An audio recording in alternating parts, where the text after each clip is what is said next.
This week on Culture Q, Ariana DeBose makes SAG Awards history. An interview with Suicide Kale's Carly Usdin. And Niecy Nash breaks boundaries in Essence magazine.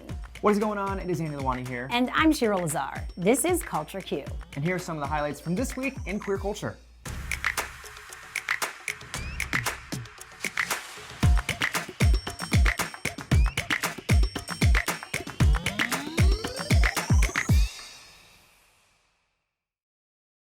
First up in entertainment news, we've got a lot of queer people making history and breaking boundaries. Starting with Essence magazine's first ever same-sex couple cover stars. The couple in question is none other than Niecy Nash and her spouse, Jessica Betts, posing in a stunning photo that celebrates queer Black love and left everyone in awe.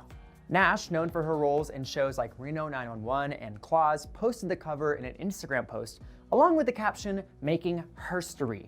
Being the first same-sex couple on the cover of Essence is mind-blowing. Fellow celebs were quick to congratulate the couple, like model Tess Holliday saying the cover is major, and director Ava DuVernay calling it exceptional, exquisite, everything. And the fan response has also been huge. Like one Twitter user praised the couple saying, "Thank you so much. We all need to see something beautiful right now, and that's you two on this cover." Over in the world of award shows, Ariana DeBose made history yet again, becoming both the first out queer woman and the first Afro-Latina person to win an individual SAG Award. And I really do believe that when you recognize one of us, you recognize all of us in a way. So thank you, SAG-AFTRA, for this recognition. DeBose beat out some major competition for the award, winning against acting titans like Cate Blanchett and Kirsten Dunst, setting herself up as the Best Supporting Actress favorite in the upcoming Oscars race. And even though she's a Hollywood superstar, her acceptance speech proved she's still just like us, having a completely relatable fangirl moment. And just thank all of you staring at me, so many of you. Dear God, hi Lady Gaga, you're amazing. And later in the night, she chatted with fellow queer icon Laverne Cox, saying the night was what dreams are made of. Another person breaking down boundaries this week is Japanese-American singer-songwriter Hikaru Utada, who opened up about coming out as a non-binary last June. You know, it's the month of June, and I'm non-binary, so happy Pride Month.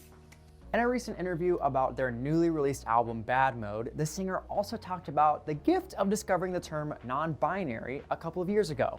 It wasn't a question of am I or am I not? It was like, whoa. What? Yeah. Where was this word my whole life? Hello.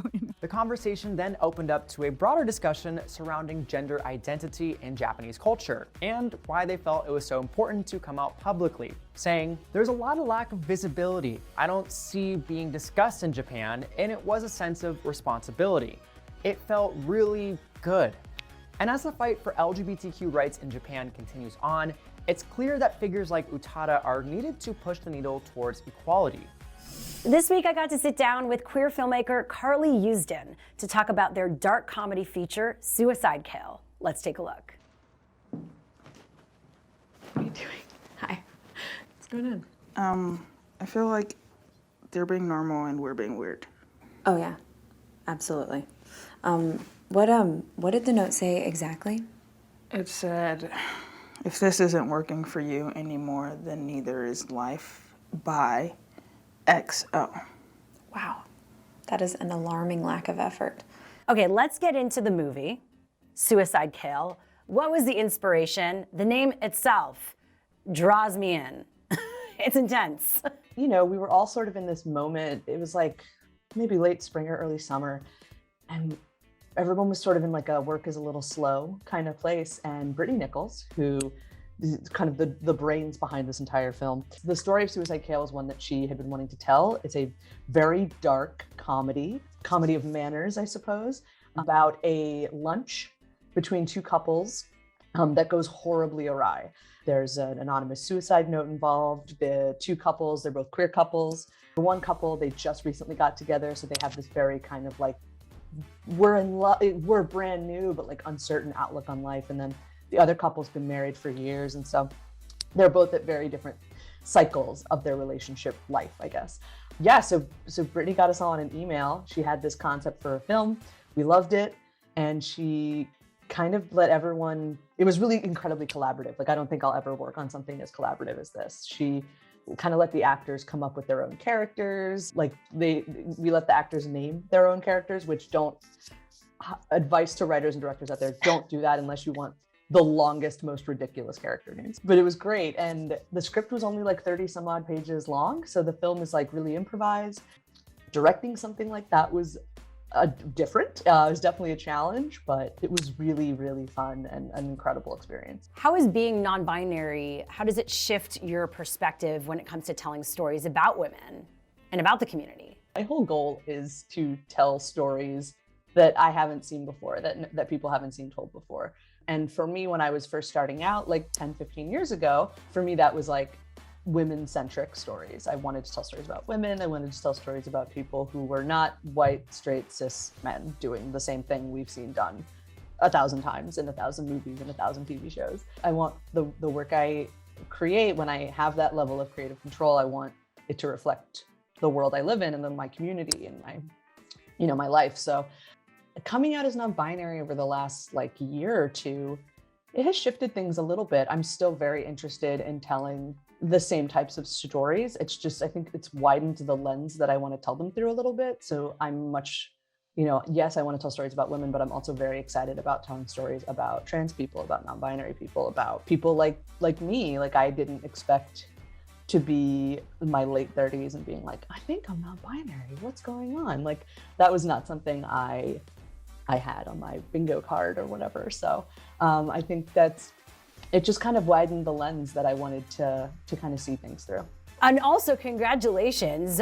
You have been at so many queer film festivals with this movie, including Outfest, currently ranked number 36 on Autostraddle.com's list of the 200 best lesbian, bisexual, and queer movies of all time. I mean, hello, that's amazing. It's still, even though it came out in 2016, it's still finding new audiences, which is, I don't know, I never could have imagined that this little film that we were like, is this even a film? Like, it's still pretty crazy to me that people watch it and like it and are still finding it. Like, that's wild, and I love that. Thanks again to Carly for taking time to chat with us today. And remember, you can watch their film Suicide Kale right here on Revry now. And now it's time to take a look at the latest LGBTQ news happening right here in the US. And there's no way to dance around it. This was a really tough week for the community, thanks to states like Florida and Texas, who stooped to new lows in their blatant discrimination. Despite widespread disgust and public outrage against the state's harmful Don't Say Gay bill, the Florida House passed the legislation in a 69-47 vote, moving it even closer to becoming law. The bill, which would prohibit teachers from being able to promote discussions about sexual orientation or gender identity in classrooms, has drawn a lot of controversy online. It's not just the lawmakers who are being criticized. An infographic including donor information has been circulating, showing what companies helped bankroll the bill, including NBC Universal, AT&T, and even Walgreens. It has led many to point out the hypocrisy between these companies' Pride Month campaigns and where they choose to actually spend their money. I wish the bad news stopped there, but Texas had everybody talking again this week with even more anti-trans attacks coming from the highest levels of government. Last Tuesday, Texas Governor Greg Abbott ordered officials to investigate all gender-affirming healthcare in trans youth, equating it to child abuse. He even said that healthcare workers could face jail time if they choose not to report such care. Queer activists and allies have been protesting against this harmful order, organizing dozens of online petitions, including this one set up by 29-year-old trans woman Jessica Ryan, who said, "People in power need to understand that being transgender is not a choice, and helping your child get treatment for gender dysphoria, it is not abuse." The Change.org petition has nearly 35,000 signatures, and if you're looking for even more ways to get involved in this fight against injustice, you might consider donating to equalitytexas.org, which is a statewide political advocacy group that is committed to eliminating the discrimination targeting the Texan LGBTQ community. But finally, there's actually some positive news in the past week, with history being made in Kentucky. Keturah Herron became the state's first LGBTQ member of its House of Representatives, and after winning in a landslide vote, she said, "Being a Black, queer, masculine, presenting woman, this is history. This matters." Heron played a pivotal role in overturning no-knock search warrants following the Breonna Taylor tragedy, and served as a policy strategist for the Kentucky branch of the ACLU. And while she is excited to get to work, there's something else that has the newly elected official beaming. And I think the biggest thing for me is being excited for the people who are going to come behind me, excited for the LGBTQ community in Kentucky and across the nation who have been looking for some hope. There's a lot that's happening toward the community right now. And I think that that's what really makes me excited. But I look forward to the day that there's not any more first. I think that once we get to that point, that's when we can really smile and be completely happy. Okay, so Revry has so many TV shows, movies, and documentaries to choose from, you might not know where to start. Well, that's exactly why we have the Revry streaming guide, to let you know what you need to binge on next.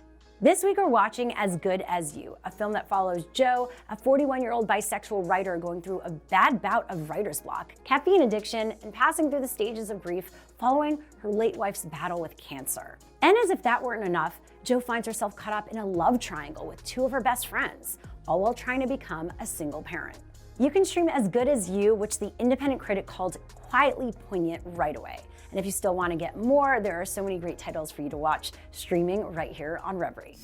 For this week's Culture Q Moment of Inspiration, we want to highlight a couple of growing LGBTQ families giving us plenty of feels. First up is WNBA icon Candace Parker and her wife Anya Petrikova, who announced on Instagram last week that their baby boy, Ayer, nicknamed Goose, was born. The caption reads, "We are in absolute love and utter appreciation that Goose chose us. Welcome to the fam, son," followed by a flood of emojis. The couple has been married for 2 years and they seem happier than ever, with a recent Valentine's Day post celebrating their love and a quote from Parker saying, "I am proud of us and what we have built and who we have grown to become both individually and together." Okay, definitely couple goals, but they're not the only couple we're following for this week because Jeopardy superstar Amy Schneider just made a huge announcement. Though her winning streak on the game show may have come to an end, Schneider just can't stop winning. But this time it involves matters of the heart. Breaking the big news on Twitter, she said, "Genevieve is no longer my girlfriend. She's my fiance. I couldn't be happier or more proud to spend my life with the very best person in the entire world." Honestly, this is just so adorable, and everyone was quick to post their congrats. Even journalist Katie Couric and fellow Jeopardy contestant Fuzzy Cohen, who shared a simple mazel tov. No date has been announced yet, but I'm sure that with $1.4 million in Jeopardy winnings, it will be a night to remember. A big congrats to both of these amazing couples from all of us here at Culture Q. Yeah, we love to see it. And on that note, that's the show for today. I'm Shira Lazar. And it's Lalwani signing out. Thank you again for tuning in to This Week on Culture Q. And be sure to join us every Thursday at 8 p.m. Eastern, live and always on demand right here on Revry.